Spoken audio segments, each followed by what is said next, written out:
नमस्कार। आज वाला वीडियो मोहम्मद रफ़ी साहब के बारे में, उनके बारे में तो नहीं, उनकी कुछ ऐसी तस्वीरों के बारे में जो मेरे पास रखी थी। और वो तस्वीरें मुझे अक्सर नॉक करके कहती थी कि केशव, तुमने मुझे कब से संभाल के रखा हुआ है, कम से कम ये मेरे चाहने वालों के साथ तो शेयर कर दो। तो कुछ ये वो तस्वीरें हैं जो अब लंबे अरसे से मेरे पास थी। और कुछ आवाज़ में दिक्कत हो सकती है, कुछ काम चल रहा है, उसकी सरसराहट आपको आती रहेगी, लेकिन उसको दरकिनार करते हुए ये जो पहली तस्वीर आपके सामने है, इस तस्वीर को देखकर आपको अंदाज़ा तो हो गया होगा कि ये मोहम्मद रफ़ी साहब की वो तस्वीर है जब कोई स्पेशल फोटोग्राफर उनके पास आया हुआ था, या किसी एल्बम के लिए या किसी कैसेट के लिए ये कवर बन रहा था। और जितने भी लोग मोहम्मद रफ़ी साहब के दीवाने हैं, उनकी तस्वीरों को देखते रहते हैं, वो ये भी जान चुके होंगे कि हमारे प्यारे मोहम्मद रफ़ी साहब तस्वीरों के बहुत शौकीन थे, या उनके साथ वाले लोग चाहते थे कि मोहम्मद रफ़ी साहब की कोई भी किसी भी तरह की जो भी वो करें, जिस तरह भी वो रहें, वो सारी चीज़ें कैप्चर होती रहें। तो ये तस्वीर इतनी खूबसूरत है कि इसकी एक बहुत बड़ी तस्वीर बना के बहुत से लोगों ने अपने अपने घरों में रखी हुई है, ऐसा मैंने देखा है। लेकिन मैंने आप लोगों के पास नहीं देखी है, इसलिए मैं आपको ये दिखा रहा था। तो ये बहुत ही खूबसूरत तस्वीर है, और हर तस्वीर के पीछे कुछ ना कुछ अगर बात होगी तो मैं आप लोगों को वो भी बताऊंगा। अगर आपको पता होगी जो मुझे नहीं पता, वो आप ज़रूर बताइएगा। और अब ये तस्वीर जो दादा मुनि के साथ है, ये तस्वीर को देखकर कमाल की है ये तस्वीर। शायद बहुत लंबे अरसे के बाद मोहम्मद रफ़ी साहब अशोक कुमार साहब को मिले होंगे, और जिस अंदाज़ में वो उनके साथ गले मिले हुए हैं, जिस गर्म जोशी से ये एक प्यार भरी जप्फी पाई हुई है, ये तो कसम से मुझे मैं इस तस्वीर को खुद खींचना चाहता था। मैं इस मोमेंट को अपनी आंखों से देखना चाहता था। काश मैं उस जगह पे होता। और इस तस्वीर को कैसे मैं एक्सप्लेन करूं कि ये कौन सा रिश्ता है, क्या बात है। तो मोहम्मद रफ़ी की ऐसी ही कुछ तस्वीरें हैं जो मुझे मजबूर कर गई कि मैं आप लोगों के साथ ये शेयर करूं। अब ये तस्वीर देखिए। इस तस्वीर में मोहम्मद रफ़ी साहब कितने अदब के साथ देश के प्रधानमंत्री उस वक्त की इंदिरा गांधी के साथ खड़े हैं, और जिस तरह से उन्होंने नज़रें झुकाई हुई हैं, ये एक अदब है उनका उनके प्रति। और इसी तरह की कुछ और तस्वीरें मोहम्मद रफ़ी साहब की दिखाई देती हैं, जिसमें वो बड़े ही अदब के साथ, बड़े ही शालीन सौम्य, एक बड़े ही शिष्ट नागरिक की तरह। शिष्टाचार तो उनके अंदर वैसे भी कुछ कुछ के भरा हुआ था, और वो मोहब्बत भी तो बस नोटों की तरह लुटाया करते थे। तो ये एक तस्वीर थी जो बहुत कम देखी गई है, और ये जो तस्वीर है अब आपके सामने, ये उनके शरीके हयात है, और ये अपने घर में बैठे हैं। और मुझे लगता है कि जिस तरह से उनका एक घर लंदन में था, तो उनके पास वो सारी चीज़ें बहुत जल्दी पहुंच जाती होंगी जो जैसे जैसे आती होंगी। भले वो, अब मैं उन चीज़ों के नाम नहीं लूँगा, हो सकता है कि वो चीज़ें आपको फ़ोटो के दरमियान देखने को मिलें। और अगली तस्वीर ये आनंद बख्शी के साथ। आनंद बख्शी साहब इस टाइम उन्हें कुछ बता रहे हैं, और वो अपने हाथ से कुछ लिख रहे हैं। ये शायद किसी स्टूडियो की है। पीछे अगर मैं ध्यान से देख पा रहा हूँ, और आप भी अगर देख पा रहे हैं, तो यहाँ एक माइक दिख रहा है हल्का सा। 100% ये एक स्टूडियो की है, जिसमें कुछ लफ्ज़ों का हेर फेर किया जा रहा है, जिसमें गाते हुए शायद रफ़ी साहब का कोई सुझाव होगा या आनंद बख्शी साहब का सुझाव होगा। तो ये एक बहुत ही प्यारी तस्वीर है जो मोहम्मद रफ़ी और आनंद बख्शी साहब की किसी स्टूडियो की तस्वीर है, जो मेरे पास थी और जो मुझे लग रहा था कि मैं आपके साथ साझी करूं। ये तस्वीर आपने बहुत कम देखी होगी, या शायद ना भी देखी होगी, कि मोहम्मद रफ़ी साहब तबला बजा रहे हैं। अब ये तबला बजा रहे हैं या तस्वीर खींची जा रही है, वो तो राम जाने, लेकिन ये जो तस्वीर है और जो इनकी मुस्कान है, ये मुस्कान तो भैया आपको हर फोटो में दिखाई देगी। और इस टाइम दोनों हाथ ऊपर उठे हुए हैं, और हाले के नीचे एक वो छोटी हथौड़ी रखी है जिससे ये ताल जिससे ये सुर में किया जाता है, ताल में नहीं। ताल में तो ये बजाने के बाद आता है, तो ये सुर में किया जाता है जिससे उठाया और घटाया जाता है। तो ये किसी शो की एक फ़ोटोग्राफ है जो बहुत ही नायाब है और बहुत रेयर सी है। तो इसके बाद ये फ़ोटो, इस फ़ोटो के पीछे एक किस्सा है। ये फ़ोटो मोहम्मद रफ़ी साहब के उस घर की है जो लंदन में। अब ये किशोर कुमार साहब यहाँ क्या कर रहे हैं अगर ये लंदन में है? तो जनाब इसके पीछे एक कहानी ये है जो मैंने भी किसी यूट्यूब के किसी वीडियो में सुनी थी कि मोहम्मद रफ़ी साहब को लंदन में ये पता चलता है कि किशोर साहब लंदन आए हुए हैं प्रोग्राम करने। तो वो पता करते हैं और उस होटल में फ़ोन करते हैं और फिर तो किशोर साहब दौड़े दौड़े आते हैं। और वहाँ जब वो आते हैं तो ये उस दौर की, उस वक्त की गवाह बन जाती है तस्वीर। वो एंटर करते हैं और यहाँ वो वेलकम करते हैं। तो ये तस्वीर तब की है। जाहिर सी बात है ये 75 और 80 के दरमियान की तस्वीर है। और उसके बाद हमारे पास एक तस्वीर है, ये भी उनकी शरीक हयात के साथ है। ये बाहर की कहीं की तस्वीर है, इनके कपड़ों से ज़ाहिर हो रहा है। ये तस्वीर में बहुत कुछ खास नहीं था, लेकिन ये तस्वीर मेरे पास थी और मुझे लगा कि मैं आपके साथ ज़रूर साझी करूं। ये तस्वीर में और भी कुछ लोग होंगे जो इस फ्रेम में नहीं आ पाए हैं, लेकिन ये जो दो लोग जो सब पूरे हिंदुस्तान और पाकिस्तान को पता है कि ये कौन है, ये हैं जवाहरलाल नेहरू और मोहम्मद रफ़ी साहब। ये किसी ऐसे फंक्शन की फ़ोटो है जहाँ पर से पूरी फ़ोटो में से ये 4 चेहरे क्रॉप कर दिए गए हैं। पीछे आपको वो जो दिख रहे हैं वो एक्टर हैं और इधर ये जो दिख रहे हैं ये हेमंदा हैं शायद अगर मैं गलती पर नहीं हूँ तो अगर मैं हूँ तो मुझे माफ़ कीजिएगा। और उसके बाद जो ये तस्वीर सामने आती है, ये हज पर गए थे जब मोहम्मद रफ़ी साहब, ये तब की फ़ोटो है। इसके पीछे भी एक कहानी है, वो कहानी नहीं सुनाऊंगा क्योंकि इससे रिलेटेड एक और कहानी आएगी, तब मैं सुनाऊंगा आपको वो किस्सा। अब ये तस्वीर सामने आती है। ये जो तस्वीर है ये शायद उनके घर में तब टीवी नया नया आया था। ऊपर देखिए कितने सारे अवार्ड्स रखे हैं और अवार्ड्स के बाद जो ये खाना बना हुआ है, शेल्फ बनी हुई है, इसमें टीवी है और टीवी के ऊपर फिर से एक और अवार्ड रखा है। अवार्ड तो भरे पड़े हैं मोहम्मद रफ़ी साहब के घर में। और अच्छा, मोहम्मद रफ़ी साहब घड़ी भी हमेशा डालते थे और घर में जब रहते थे वो तहमद लुंगी बांधते थे। तो टीवी नया नया आया होगा, शटर वाला टीवी है जी, आपके घरों में भी होगा, मतलब किसी ना किसी के घर में ये तब तो आया ही होगा जब ब्लैक एंड वाइट का दौर था। और जिनके घरों में बाद में आया है तो उन्होंने कभी ना कभी पड़ोसियों के घर जाके देखा होगा। जैसे मेरे घर बाद में आया था तो इससे पहले मैं पड़ोसी के घर जाके देखा करता था। तो ये तस्वीर के साथ भी इनका ये वाला किस्सा है जो। और ये एक तस्वीर है 1961 की, कश्मीर की, खच्चर पर बैठे हैं ये, और ये कश्मीर में कहीं खींची गई थी। ये बड़ी ही कम देखी गई तस्वीरों में से एक है, कहीं कहीं ये मिल पाती है। अच्छा, ये फ़ोटो में आप कहेंगे कि ये क्या है, ये तो मोहम्मद रफ़ी साहब गा रहे हैं, लेकिन ये टेक्निकल लेवल पर मैंने इस फ़ोटो को अपने पास सहेज के रखा हुआ कि ये फ़ोटो तब की है जब कंडेंसर माइक आने शुरू हुए थे।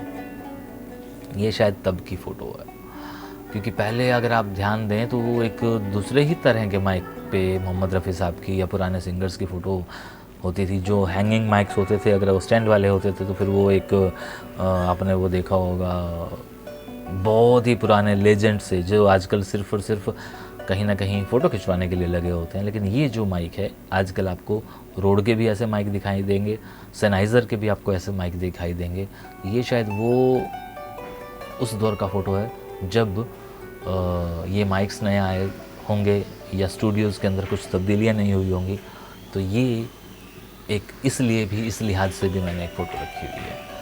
और उसके बाद जो रफ़ी साहब की तस्वीर है वो ये है जिसमें बड़े ग़ुलाम अली ख़ान साहब और मोहम्मद रफ़ी साहब दिखाई दे रहे हैं।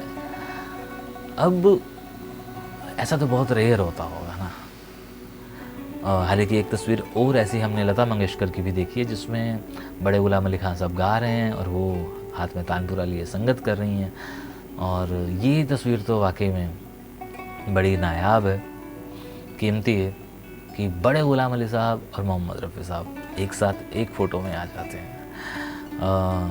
यहाँ ये क्लियर कर दिया जाए कि ये 52 की नहीं है, मतलब बैजू बावरा के उस दौर की नहीं है जब नहीं, ये बैजू बावरा और मुगल आज़म के दौर की नहीं है, ये उसके बाद की फ़ोटो है।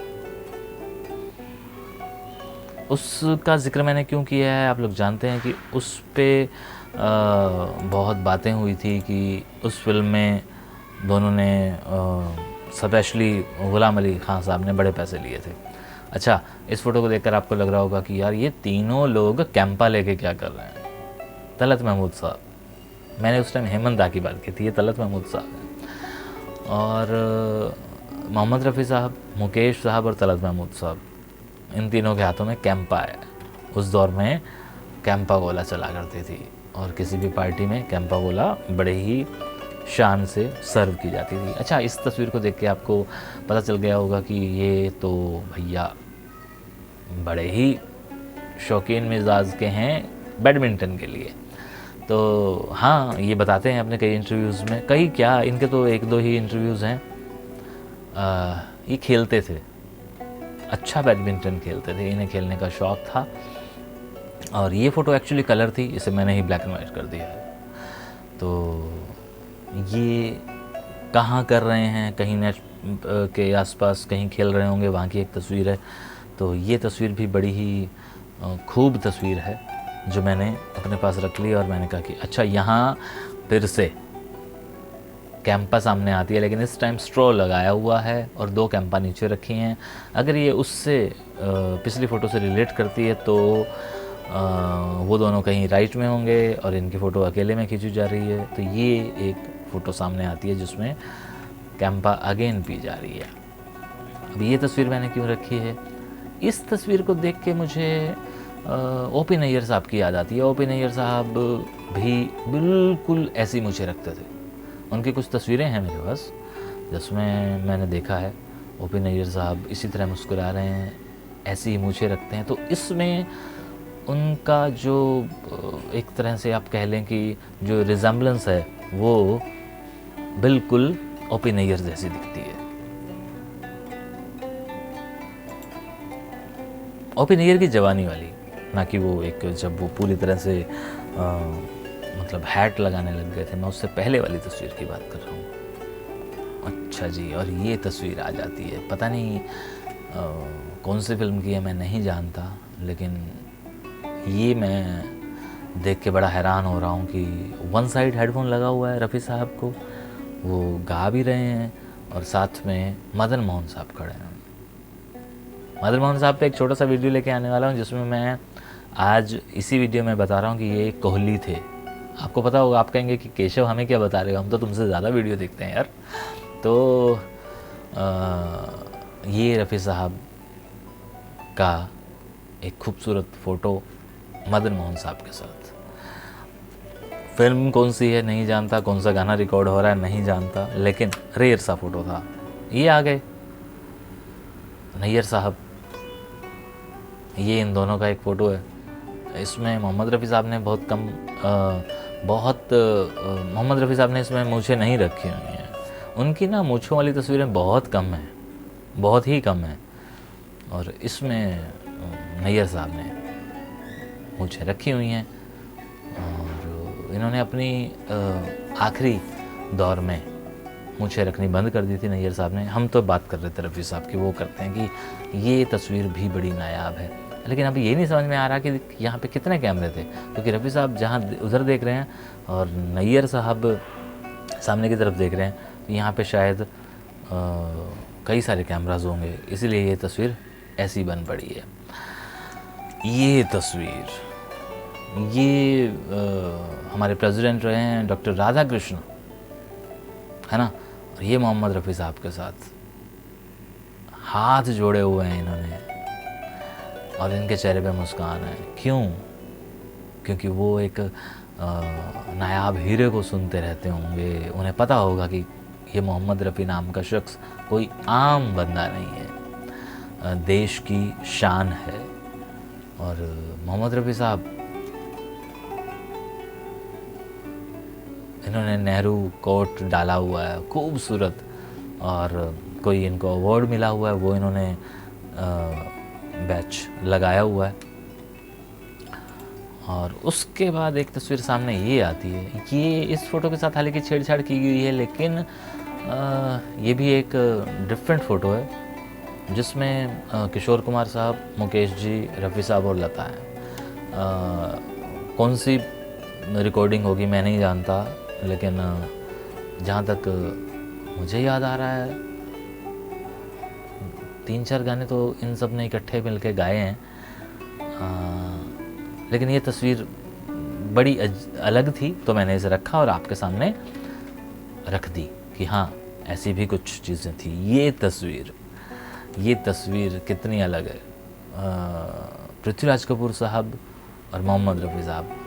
मोहम्मद रफ़ी साहब कट कर रहे हैं और उन्होंने हाथ लगाया हुआ है, तो ये तो क्लियर हो रहा है कि ये मोहम्मद रफ़ी साहब का जन्मदिन बाय चांस किसी फंक्शन में मनाया जा रहा है या उनके घर मनाया जा रहा है। तो पृथ्वीराज कपूर साहब आए हुए हैं, तो ये कोई ख़ास मौका है। और बड़ी सारी मोमबत्तियां हैं वहाँ पे, छोटी छोटी, लेकिन इस फ़ोटो में गिनती में नहीं आ रही हैं। और ये एक बहुत ही नायाब फ़ोटो थी, तो मैंने इसलिए उसको अपने पास भी रखा हुआ है और आप लोगों के साथ आज शेयर कर ली है। ये तस्वीर, रफ़ी साहब गाड़ी में बैठे हैं। आपको पता होगा कि रफ़ी साहब को गाड़ियाँ रखने का बड़ा शौक़ था, वो हमेशा गाड़ी बदलते रहते थे। हालांकि गाड़ियों के उनके बड़े सारे किस्से हैं, लेकिन एक किस्सा आपको शायद पता हो कि जब एक नई गाड़ी आई थी जो कि शायद स्टीयरिंग उसका डिफरेंट था, तो पता नहीं ऐसा कुछ किस्सा है कि वो उनके ड्राइवर से नहीं चल रही थी, तो घर वालों ने कहा था कि ड्राइवर को बदल दो क्योंकि वो बूढ़ा भी हो चुका है। लेकिन रफ़ी साहब ने कहा कि नहीं, इतने लंबे अरसे वो हमारे साथ रहा है तो हम कैसे उसको बदल दें। तो फिर उन्होंने ये किया था कि रफ़ी साहब ने उसे इतनी राशि दे दी थी, इतने पैसे दे दिए थे कि वो एक फिएट कार ले सकता था, और उसे कहा था कि तुम टैक्सी चला लो, लेकिन यहाँ फ़िलहाल घर वाले ऐसा सोच रहे हैं तो मैं नहीं चाहता। तो तुम, वो इतने दयावान थे, वो बहुत ही दानवीर थे। ऐसे उनके बड़े सारे किस्से हैं, बहुत सारे हैं, मैं नहीं बताऊंगा क्योंकि मैं वहाँ आज ये बताने के लिए नहीं बैठा हूँ। वो वाले किस्से आपको किसी ना किसी और चैनल पर ज़रूर मिल जाएंगे। मैंने भी वो वहीं पे चीज़ें सुनी हैं, कुछ पढ़ी हैं। रफ़ी साहब के बाल काटे जा रहे हैं। रफ़ी साहब के बाल क्यों काटे जा रहे हैं? अब आप कहेंगे कि यार एक सिंगर को स्टूडियो में आके कोई चेहरा थोड़ी दिखाना होता है, लेकिन मैं आपको ये बता दूं कि इस तस्वीर में तो पता नहीं क्यों बाल काटे जा रहे हैं, लेकिन रफ़ी साहब एक्टर भी थे। उन्होंने 3 फिल्मों में काम किया था और एक तो लीड भी किया था, तो वो उस पर भी कुछ वीडियोस आ चुके हैं। ये एक तस्वीर है जो मैंने कहा था कि वो हज पर गए थे, तो मैं आपको अगले फ़ोटो में बताऊंगा। ये तस्वीर मक्का मदीना की है। इस तस्वीर में रफ़ी साहब गा रहे हैं, और इस तस्वीर में उन्होंने जब वहाँ पे अज़ान दी, यानी कि वहाँ पे जब उन्होंने अल्लाहु अकबर गाया, तो उसकी बातें फिल्म इंडस्ट्री तक भी पहुँची। और फिल्म इंडस्ट्री में वापस जब ये आए, क्योंकि कई दिन कई महीनों का होता है वो सफ़र, तो बस जब आए तो लोगों को पता चल चुका था कि मोहम्मद रफ़ी साहब ने वहाँ पे इस तरह से ये गाया था। तो आने के बाद कहने वाले कहते हैं कि बहुत सारे लोगों ने इन्हें काम देना बंद कर दिया था कि नहीं, अब आप फिल्मों में गाने नहीं गा सकते या आपको नहीं गाने चाहिए, ऐसा कुछ वाक़या है। और ये एक लाइव शो का है जिसमें मोहम्मद रफ़ी साहब एक अच्छी रेंज पे चिल्ला के कुछ एक्सप्रेशन ऐसे दे रहे हैं कि वो एक बहुत अच्छी फ़ोटो बन गई, और जिसका जिक्र आज मैं कर रहा हूँ। और फिर से हमारे मदन मोहन साहब के साथ एक प्रैक्टिस के दौरान, और मदन मोहन साहब पे मैं एक वीडियो लेके आऊँगा जो मैंने कहा था, बड़ा मेरा वो शॉर्ट वीडियो रहेगा, लेकिन उसके अंदर अच्छी खासी मालूमात होगी। और इसमें बहुत ही यंग और खूबसूरत दिखाई दे रहे हैं। मैंने पहली बार उन्हें ब्लैक शर्ट में देखा है, इसलिए मैंने ये फ़ोटो अपने पास रखा हुआ है कि मैं कभी भी अपनी गैलरी कभी किसी को दिखाऊं तो मैं बता पाऊँगी। मेरे पास कुछ फ़ोटोज़ ऐसे भी हैं जो आपके पास नहीं है और आपने नहीं देखे हैं। ये एक तस्वीर है नेहरू साहब के, वो शायद अंतिम लम्हे होंगे, बहुत उम्र के उस दौर पे आ चुके हैं, और मोहम्मद रफ़ी साहब का हाथ उन्होंने गर्मजोशी के साथ पकड़ा हुआ है। और ये किसी फिर से एक शो का फ़ोटो होगा। और मुझे लगता है कि मोहम्मद रफ़ी साहब तब तक अपना गाना गा चुके थे, नहीं तब तक शायद नहीं गाया था, मुझे याद नहीं, मैं श्योर नहीं हूँ कि ये वाला गाना आ चुका था या नहीं, कि मेरी आवाज़ सुनो प्यार का राज सुनो, नौनिहाल फिल्म का ये गाना, जिसके अंदर 4 अंतरे थे और चारों के चारों अलग अलग कंपोजिशन में थे। ये गाना बहुत ज़्यादा पॉपुलर नहीं हुआ, लेकिन जवाहरलाल नेहरू साहब के जाने के बाद ये गाना बहुत ज़्यादा सुनने में आया है। आप अगर अभी इस वीडियो को स्टॉप करके या इस वीडियो के एंड में यूट्यूब पे जाएं तो वहाँ ज़रूर सुने मेरी आवाज़ सुनो प्यार का साथ सुनो। बहुत खूबसूरत गाना है, मुझे चारों के चारों उसके अंतरे याद हैं। अब आप कहेंगे कि केशव अपनी तारीफ़ें मत करो यार, हम तुम्हें सुनने के लिए नहीं बैठे हैं, चुपचाप मोहम्मद रफ़ी साहब के बारे में बातें बताओ। तो मोहम्मद रफ़ी साहब शर्माते भी बहुत थे जब उन्हें कोई हंसने के लिए कहता था। तो ये तस्वीर, ओह माय गॉड, सच में यार ये बंदा क्या था, है ना। काश हम उस दौर में होते, हम भी मोहम्मद रफ़ी साहब के गले मिलते, कभी इंटरव्यू करते, कभी उनसे दरख्वास्त करते। तो बहुत ही कमाल का शख्स था ये। लोग इसीलिए तो कहते हैं कि अल्लाह का नेक बंदा था, खुदा का नेक बंदा था, भगवान का प्यारा था ये बंदा। और ये मेरी गैलरी में आज के वीडियो की आखिरी तस्वीर। इन पे मैं और भी बड़े सारे वीडियोस बना सकता हूँ, लेकिन मेरा ये आखिरी तस्वीर जो कि जितेंद्र के साथ है। तो ये तस्वीरें थी मेरे पास जो बहुत अलग थी, और मुझे लग रहा था कि इन तस्वीरों की ख्वाहिश मैं पूरी कर दूं, क्योंकि मुझे बार बार कहा करती थी कि केशव दबा के मत रखो, जो है बांट दो, जैसे अपने वीडियोस बांटते हो। तो ये आपके समक्ष रखने जा रहा था बहुत दिनों से, और आज मैंने रख दी, शुक्रिया। और हाँ, ये तस्वीरें अगर आपने देखी हुई हैं तो साफ साफ लिख दीजिएगा, और नहीं देखी हुई हैं तो प्लीज़ बता दीजिएगा कि केशव यार ये वाली तस्वीर हमने नहीं देखी थी, लेकिन बाकी हमने देखी हुई है, तो मुझे पता चल जाएगा। और हाँ, और भी कुछ चीज़ें हैं इंडस्ट्री से जुड़ी, वो भी मैं आपके सामने लाता रहूँगा। 47 के साथ साथ मेरा जुड़ाव फिल्मों से भी तो है, ये तो आप लोग जानते ही हैं। शुक्रिया।